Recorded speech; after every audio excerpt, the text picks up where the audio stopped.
नमस्कार। प्रश्नावली 8.3 का ये 9वां प्रश्न। यदि राम 4096 रुपये 18 महीने के लिए 12.5% यानी 12/1/2% वार्षिक दर पर उधार लेता है और ब्याज अर्धवार्षिक संयोजित होता है, तो ज्ञात कीजिए कि राम कुल कितनी राशि प्राप्त करेगा। देखिए, सबसे पहले अपन देखते हैं मूलधन क्या है। ठीक है, मूलधन हो गया अपना 4096 रुपये। ठीक है, और ये है दर बराबर 12.5% वार्षिक। ठीक है, या अपन यूँ कहें 12 को इससे गुणा करेंगे मिश्र भिन्न में चेंज करेंगे तो 12 दूनी 24 और 1 25, 25/2%। ठीक है, और समय दिया गया अपने को, समय बराबर 18 महीने। ठीक है, या 3-6 माही। 3-6 माही क्यों होगी? क्योंकि जो ब्याज देने की शर्त है वो क्या है? अर्धवार्षिक है। ठीक है, अब अर्धवार्षिक है इसलिए देखिए। ठीक है, जो देय ब्याज होगा उसको कैसे निकालेंगे? ये 25/2 है।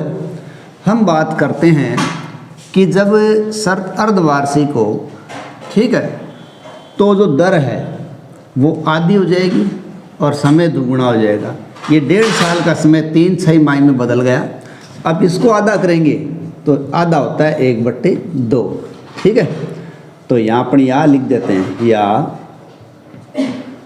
25 से कम 25 और 2 दूनी 4%। अब हमारे लिए दर कौन सी रहेगी? यहाँ 25/4 आएगी। ठीक है, तो देखिए देय राशि। ठीक है, या हम लिखेंगे मिश्रधन। ठीक है, मिश्रधन बराबर, पहले लिखेंगे मूलधन। ठीक है, बराबर गुणा। ठीक है, मिश्रधन गुणा 1 प्लस दर बट्टे 100 और ये आ गया समय। ठीक है, मूलधन हमारा है 4096, 1 का 1 आ गया, प्लस दर अब अपने पास आ गई 25/4 और गुणा ये आ गया 100। ठीक है, और समय आ जाएगा यहाँ 3-6 माह। 4096 गुणा 425/400 गुणा 425/400 और 425/400। अब यहाँ आपकी एक समस्या हो रही होगी कि अब तक तो 100 आ रहा, तब 400 आ गया। देखो ये कैसे हुआ? 1 प्लस 25/4 थे दर के। ठीक है, तो इसको 4 से गुणा किया 100 को, तो ये क्या आ गया? ये 400 आ गया। तो अब इसका देखो एलसीएम लेना पड़ेगा, तो एलसीएम 400 आएगा।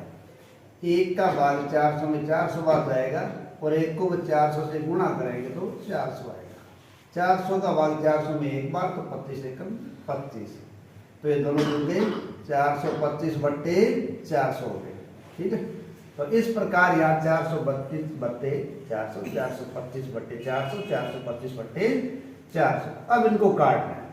देखो 25 का भाग हमारे लिए यहाँ काटने के लिए बहुत काम आता है। जैसे 400 के अंदर हम 25 का भाग लगाएंगे, 25 से कम 25, एक बार गया भाग। अब हम 0 में से 5 घटाएंगे, वो घटेंगे नहीं, तो 4 में से उधार लेंगे तो 10 हो जाएंगे, 10 में से 5 गए तो 5 आ गए, इधर अब 3 बच गए तो 2 गए तो 1 बचा। अब 0 उतार लिया, 25 से 150। इस प्रकार 25 का भाग 400 में जाता है 16 बार। कितनी बार जाता है? 16 बार। और 425 में जाता है 17 बार। क्यों? 25 एक बार और बढ़ गया ना यहाँ, ये लो। अब यहाँ देखो ये 17 हो गए और ये सारे 16 हो गए। अब देखिए यदि आपको 16 का घन पता है तब तो ये सीधा कट जाएगा। ठीक है, नहीं तो देखिए मैं यहाँ फिर बता रहा हूँ आपको कि जैसे ये 4096 है, 16। अब देखिए 16 का भाग देते हैं, 16 एकम 16, 16 दूनी 32, ये गया 2 बार। ठीक है। अब 40 में से 32 गए, बचा 8, उतारा 9, 16 पंजे 80, बचा 9, उतारा 6 और 16 छक्की 96। तो हम क्या करेंगे, अब 16 का भाग 4096 में देंगे तो आएंगे 256। अब 256 के अंदर फिर अपन 16 का भाग देते हैं, 16 एकम 16, 25 में से अब 16 गए तो बचे 9 और ये आगे 6, तो 16 का पहाड़ा 6 बार बोलेंगे, 16 छक्की 96। ठीक है, तो इस प्रकार 256 है, उसमें 16 का भाग 16 बार ही जाएगा और 16 से फिर 16 कट जाएगा। तो एक तो आपको छठी सातवीं प्रश्नावली के अंदर वर्ग और घन के बारे में जानकारी मिली है, तो आप ये घन है और वर्ग याद करके रखेंगे, बार बार ध्यान रखेंगे तो ये चीज़ें इस प्रश्नावली में बेहद काम आएगी, नहीं तो यहाँ गुणा भाग आपका बहुत लंबा हो जाएगा। ठीक है, इस प्रकार देखिए 16 पूरा चला गया यहाँ। ठीक, और अब अपने पास केवल ऊपर बचे हैं क्या, ऊपर बचा है अपने पास 17 17 17। ठीक है, तो देखिए अब तीनों 17 का गुणा करना है, 17 को हम 17 से गुणा करेंगे, 7 संती 49, ये आगे 4, 7 एकम 7 और 4 11, और अब 1 से करेंगे तो 7 1, तो ये आ जाएंगे 17 को 17 से गुणा करने पर 289, और अब फिर इसको 17 से गुणा करेंगे, 7 9 63, हाथ में 6, 7 8 56, 57 58, 59 60, 61 62 का 2, हाथ लगी 62 का 2, हाथ में फिर से 7 9 14 और 14 ये हो गए 20, फिर 1 का देंगे तो 9 8 और 2, 3 11 का 1, हासिल में लगी 1 और 4, 4913।